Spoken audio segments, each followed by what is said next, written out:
Giving 10% of your money to the church is not in the Bible. What is there will surprise you. Hi, I'm Jeremy. I'm a deep skeptic, also a pastor. The verse that I heard all the time growing up in the more evangelical world was Malachi chapter 3, verse 10. And that says, bring the whole tithe into the storehouse. And just before that, it talks about robbing God. And so people would say that you need to take 10% of your income and you need to give it to the church.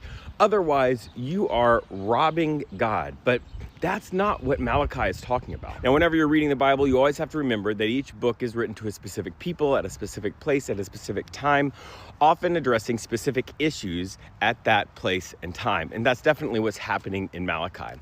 Malachi isn't talking to everyone forever. He's talking to the priests in post-exilic Israel. And what the priests are doing with the tithe is awful. There are multiple tithes in the Bible. We'll get to that in just a second. But the tithe that Malachi is addressing is a tithe that was meant to provide for the poor. Those are the Levites, which didn't have any like family land or anything like that, the widows, the orphans, the foreigners. And you were supposed to take all of these tithes and provide sort of a social welfare system for all of those people in the Israelite society.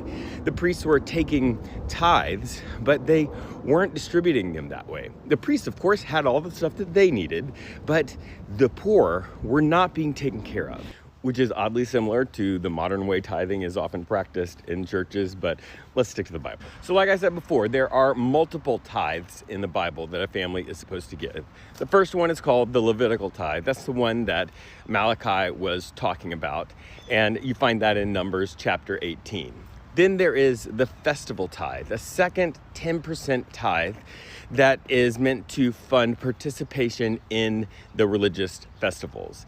And then there is a third 10% tithe that is assessed every 3 years that is called the poor tithe, and that was to give even additional resources to provide for the poor in the Israelite society.